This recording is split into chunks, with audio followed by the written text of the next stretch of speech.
Que s'est-il passé sur le marché du NFT le mardi 19 décembre 2023? Qu'est-ce qu'il ne fallait surtout pas rater? Fabien, c'est parti, on t'écoute.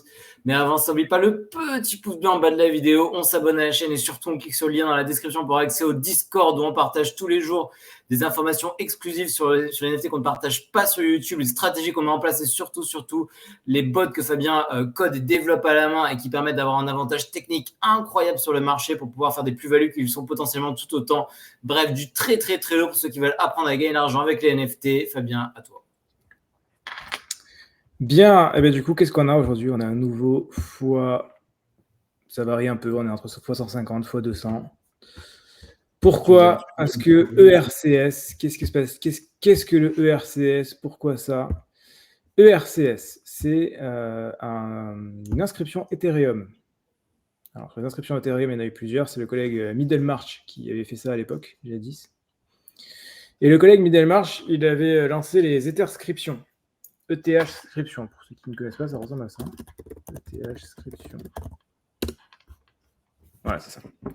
Et donc, il avait lancé ça avec des NFT, en disant, voilà, il y a les ordinaux qui sont sur Bitcoin, mais moi, en fait, on peut faire la même chose en utilisant les callback data de Ether. Et donc, du coup, on va pouvoir faire des Etherscriptions et notamment des petites images. Donc, il y a eu la course aux Etherpunks. Bon, la course était à 3h du matin, donc bon, raté la course. Néanmoins, une demi-journée plus tard, j'ai vu quelques petits tweets de Chinois.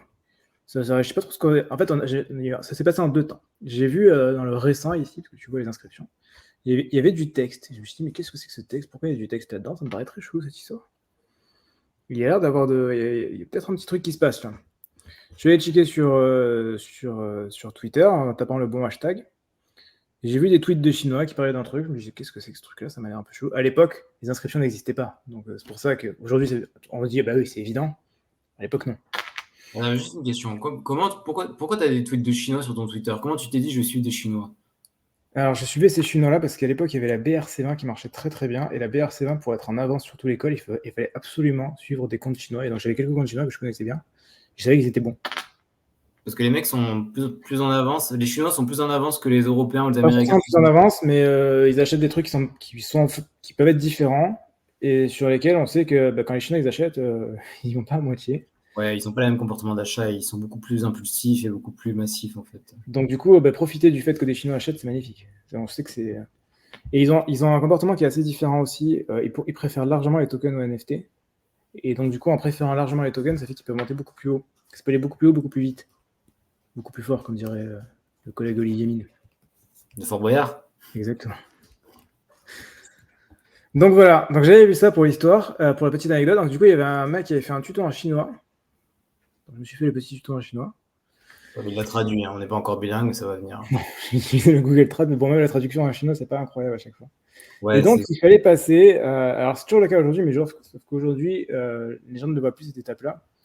Mais en fait, vous avez le texte, donc le texte, cette opération-là. Là.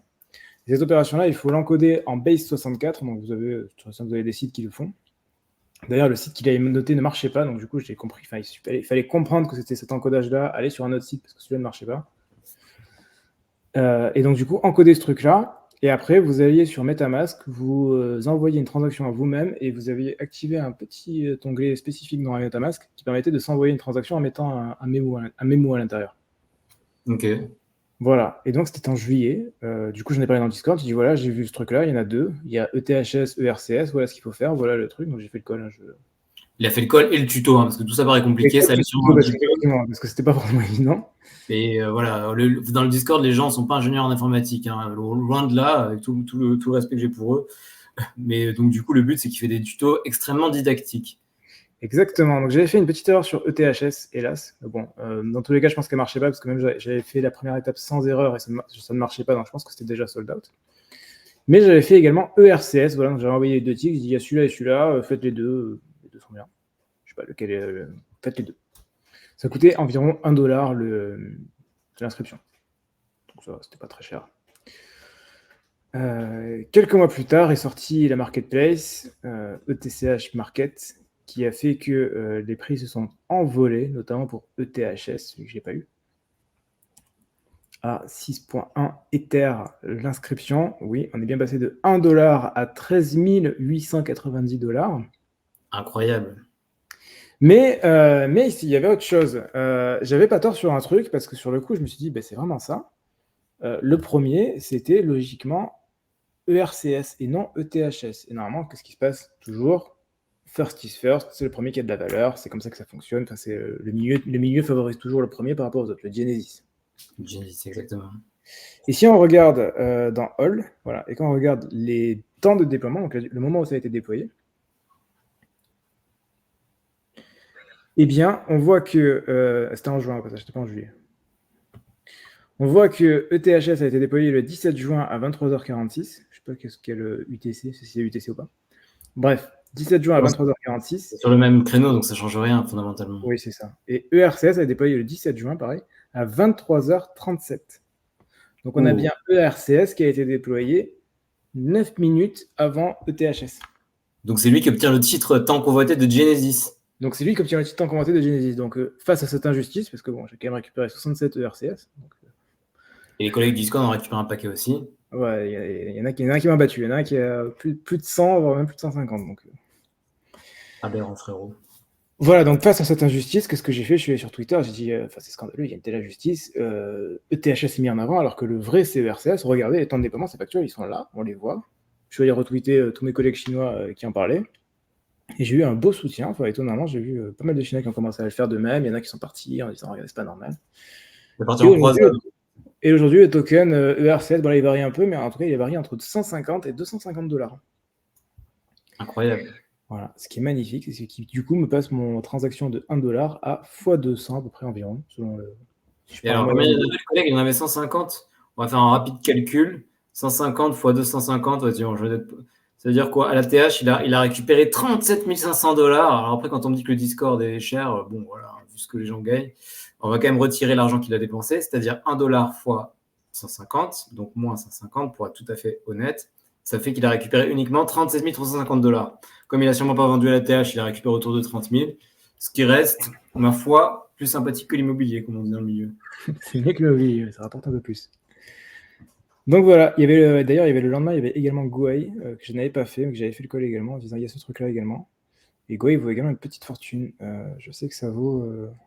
Mais t'as fait le call dans le Discord, c'est ça? 0,31, ouais, putain, 0,31, j'aurais dû le faire celui-là. Pourquoi tu l'as pas fait? Parce que c'était plus le premier.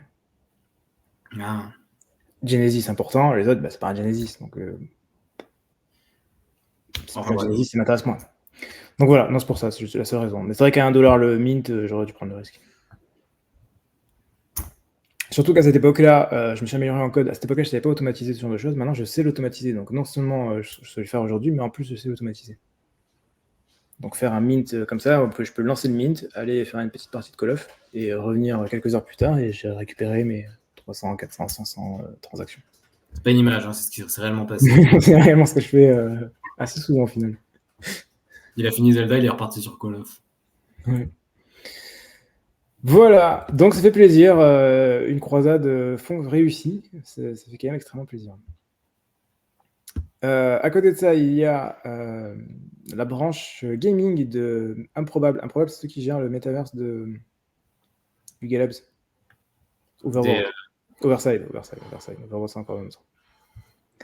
Voilà, qui a vendu à une autre société qui s'appelle je sais pas quoi, pour 97 millions de dollars.